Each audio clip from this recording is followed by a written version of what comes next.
Ada yang kemudian karena pengaruh kedekatan ya Pak Listio Sigit dengan Pak Jokowi akhirnya bergeser menjadi parcok. Partai Coklat sudah menjadi kosakata baru dalam politik Indonesia. Anggota DPR yang menyampaikan hal tersebut, orang tersebut bahkan sudah dilaporkan ke MKD. Ya, karena kami juga anggota MKD ya. Orang tersebut sudah dilaporkan ke MKD. Kami ingin meminta keterangan beliau apa yang menjadi bukti, ya, apa yang menjadi dasar juga disampaikannya tuduhan tersebut. Dan nggak mungkin Kapolri ya menggunakan institusinya untuk kepentingan kubu tertentu, karena anggota DPR yang dianggap menyampaikan informasi yang tidak tepat atau fitnah atau hoax. Informasi tanpa bukti bersifat tuduhan, ya kan anggota DPR itu kalau di ya saya kira belum apa-apa DPR sudah mau mencoba otoriter. Sejak kapan mereka punya hak untuk melarang anggota DPR untuk bersuara tentang apapun? Ya belum apa-apa sudah otoriter begitu, apalagi Komisi 3 atau MKD. Silakan. Saya sebagai anggota DPR RI punya kewajiban menurut undang-undang melakukan edukasi politik. Hak saya untuk melakukan itu. Kalau saya berbeda pendapat dengan dia, bukan berarti dia boleh sewenang-wenang manggil dan mengadili orang. Silakan dipelajari dulu. Ya, ada tahapan-tahapannya. Jangan belum apa-apa DPR sudah jadi lembaga sok kuasa. Ya, saya kira fenomena parcok ini sudah dibicarakan di mana-mana. Ya. Kalau mau manggil saya silakan panggil dulu itu yang namanya bocor halus, Tempo. Coba mereka investigasi mendalam baru panggil saya. Kalau dia panggil saya tanpa panggil dan dalami masalah ini di publik, saya kira itu otoriter namanya. Dan saya pasti lawan. Ya, jadi jangan sembrono menggunakan kekuasaan. Kekuasaan itu ada batas. Justru sebaliknya ya, apa yang disampaikan oleh segelintir orang terkait parcok dan lain sebagainya itu kami kategorikan sebagai hoax. Ya. Dan ada juga anggota DPR yang menyampaikan hal tersebut. Orang tersebut bahkan sudah dilaporkan ke MKD. Ya, karena kami juga anggota MKD ya. Orang tersebut sudah dilaporkan ke MKD. Kami ingin meminta keterangan beliau apa yang menjadi bukti, ya, apa yang menjadi dasar juga disampaikannya tuduhan tersebut. Namanya pilkada ini tidak hanya antara dua kubu ya. Karena jadi hampir nggak mungkin Kapolri ya menggunakan institusinya untuk kepentingan kubu tertentu. Karena di setiap pilkada itu bisa terjadi mix ya antar kubu partai-partai politik gitu kan. Di provinsi A misalnya partai A berkoalisi dengan partai B. Di provinsi lainnya berseberangan. Ya, jadi secara logika nggak logis ya. Dan kami minta sesama teman-teman anggota DPR, walaupun kita bebas berpendapat, tapi harus didasarkan pada bukti-bukti yang kuat. Jangan hanya narasi-narasi, karena ini justrulah yang akan bisa menjadi situasi tidak kondusif. Saya dengar orang tersebut sudah dilaporkan di MKD. Kalau dilaporkan di MKD, prosedurnya tentu akan dipanggil, dimintai keterangan, dan diminta untuk membuktikan. Kalau tidak bisa membuktikan, tentu ada konsekuensinya. Ya.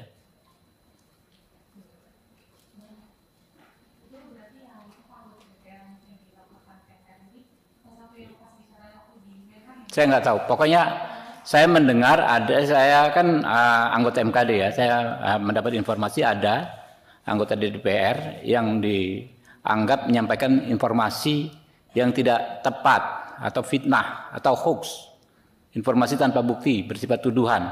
Ya kan anggota DPR itu kalau secara hukum memang imun, tapi di MKD kami punya mekanisme supaya setiap pernyataan itu tidaklah bernuansa fitnah. Gitu. Justru disitulah menerobos yang namanya imunitas anggota DPR tersebut memang tidak bisa dipersoalkan secara hukum, tapi Bismillahirrahmanirrahim. Jumpa lagi dengan channel The Media Demokrasi.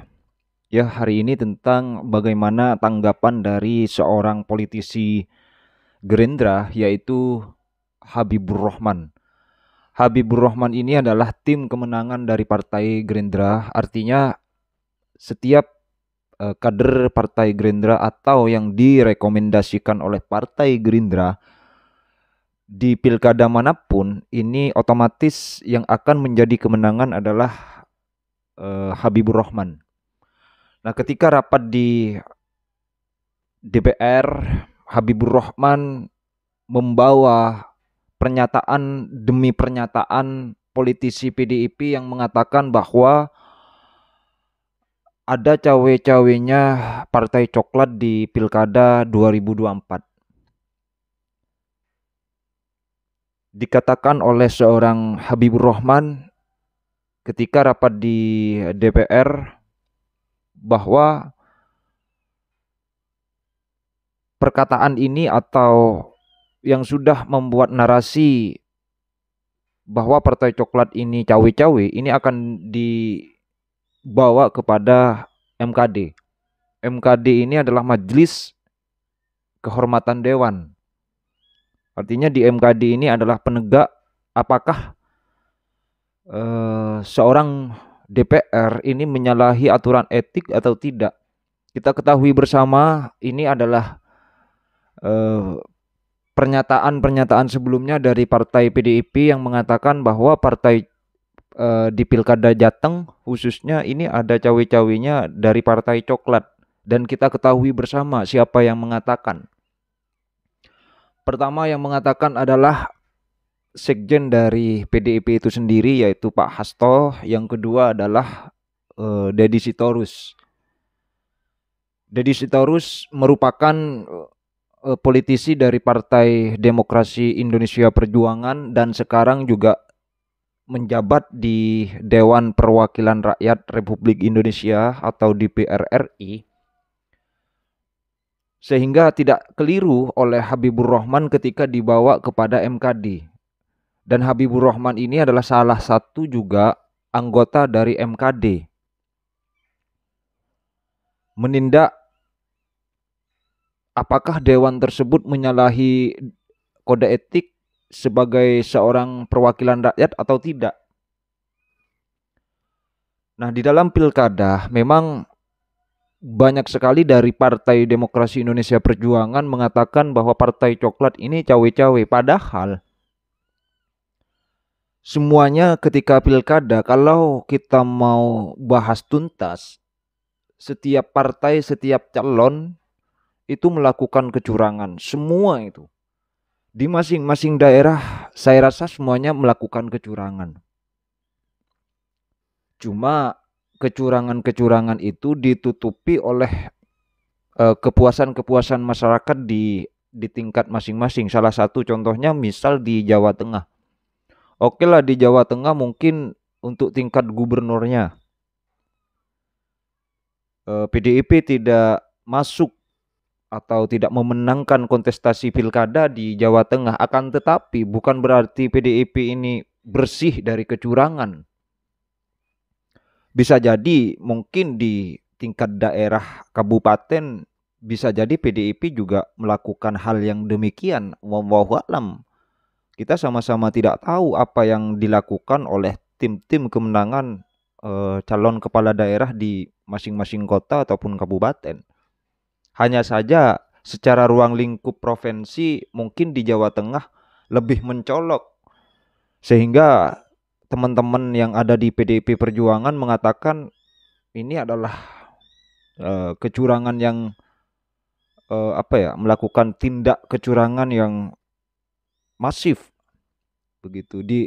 Terus kemudian ada di Sumatera Utara. Ya, pada intinya ketika ada tangan cawe-cawenya Pak Jokowi, di sana pasti PDIP melakukan counter attack bahwasanya ini adalah hal kecurangan. Ada PJ, kepala desa dan sebagainya. Salah satu contohnya di Jawa Tengah misal. Karena di sana sudah jelas Pak Jokowi mendukung salah satu paslon di Jawa Tengah dan Pak Prabowo juga mendukung salah satu paslon juga di Jawa Tengah. Terus kemudian juga di Sumatera Utara. Di Sumatera Utara kita ketahui asli menantu dari Bapak Jokowi mantan presiden. Ya. Jelas PDIP mengcounter di sana bahwa melakukan kecurangan. Wallahu a'lam, saya juga nggak tahu seperti apa kondisi di lapangan. Terus kemudian di Banten juga demikian. Yang awalnya secara survei, Airin itu surveinya 72% katanya sebelum memasuki pemilu. Akan tetapi ketika pemilu, Airin ini kalah oleh Andra Soni yang meraut wajah atau meraut hasil lewat dari 50%. Artinya apa? Ketika partai PDIP ini kalah dan itu ada cawe-cawenya Pak Jokowi misalkan, itu pasti yang disalahkan adalah Pak Jokowi, yang disalahkan adalah Partai Coklat, yang disalahkan adalah kepala desa, ASN dan sebagainya. Nah, ini yang dibahas oleh Habibur Rahman selaku tim kemenangan dari Partai Gerindra, yang mewakili, saya rasa yang mewakili dari teman-teman tim kemenangan yang lain. Saya rasa itu. Terima kasih. Assalamualaikum warahmatullahi wabarakatuh.